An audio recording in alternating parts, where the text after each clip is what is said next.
Bonjour et bienvenue pour une leçon sur les unités phraséologiques. Bien, alors, ce sont les points que l'on va aborder. D'abord la terminologie, ensuite les caractéristiques et les exemples, et finalement les références que vous pourrez consulter dernièrement. Alors, la terminologie d'abord. Eh bien, il convient en fait de connaître quelles sont les dénominations pour savoir les distinguer et les identifier. Alors en français, en fait, on utilise les mots, les expressions, expression imagée, expression dicton, et en espagnol, expression dicho. Et dernièrement, le terme unité phraséologique est plutôt employé dans le domaine spécialisé. Alors, ce terme unité phraséologique est employé et étudié par la phraséologie. C'est une branche ou une unité en fait spécialisée de la lexicologie qui est spécialisée dans les tournures idiomatiques de la langue. Voilà, en fait, pour ce qui est des caractéristiques des unités phraséologiques ou des expressions, alors cet auteur a identifié quelques caractéristiques, dont la multilexicalité, le figement et l'idiomaticité, et ensuite l'autonomie. Alors la multilexicalité, ça veut dire que le mot, l'expression, est en fait composé par au moins deux mots, comme par exemple agogo, dresser la table ou crever la dalle. Ensuite, le figement, ça fait référence au fait que l'unité en soi-même est plus ou moins stable. Donc cela veut dire qu'il est impossible d'insérer d'autres mots, d'autres éléments. Donc, par exemple, brûler la chandelle par le debout, on ne peut pas le changer par brûler la cire par le debout, ni l'expression bec et ongle ne peut pas être changée non plus par dents et ongles. Alors, mais ça n'implique pas que les unités soient invariables. En fait, elles sont susceptibles d'une certaine variation. Comme par exemple en espagnol, en casa de herrero cuchillo de palo, qui peut aussi être employé comme en casa del herrero cuchara de palo. D'autres exemples en français, crever la dalle ou avoir la dalle, qui sont équivalents en fait à avoir trop faim.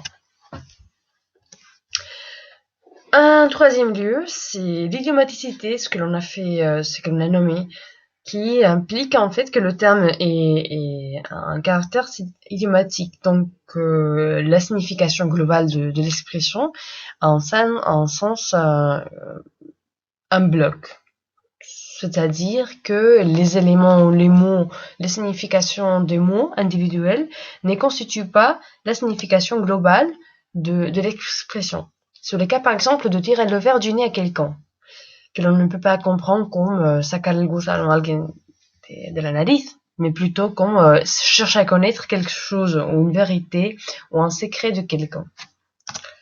D'autres exemples, cuver son vin, dormir la mona ou s'en aller un an de boudin, c'est l'agua de borrajas.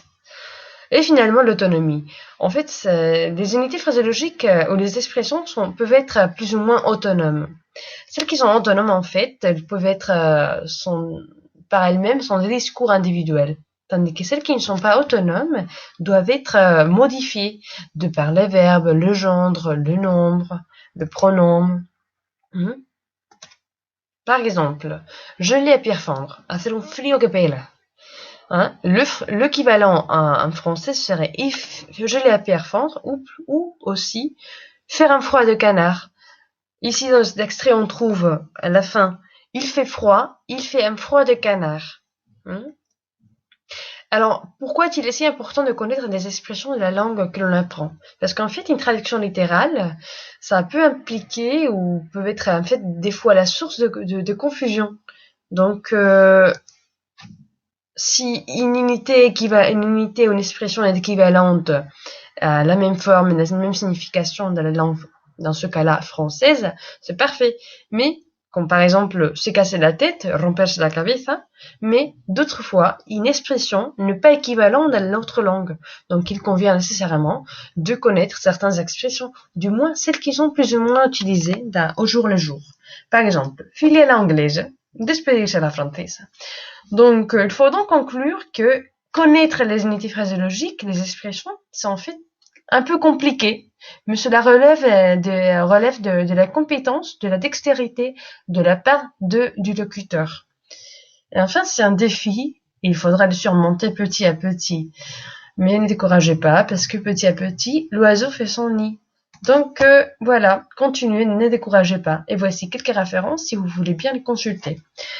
On continuera dans la prochaine leçon. Merci et à très bientôt.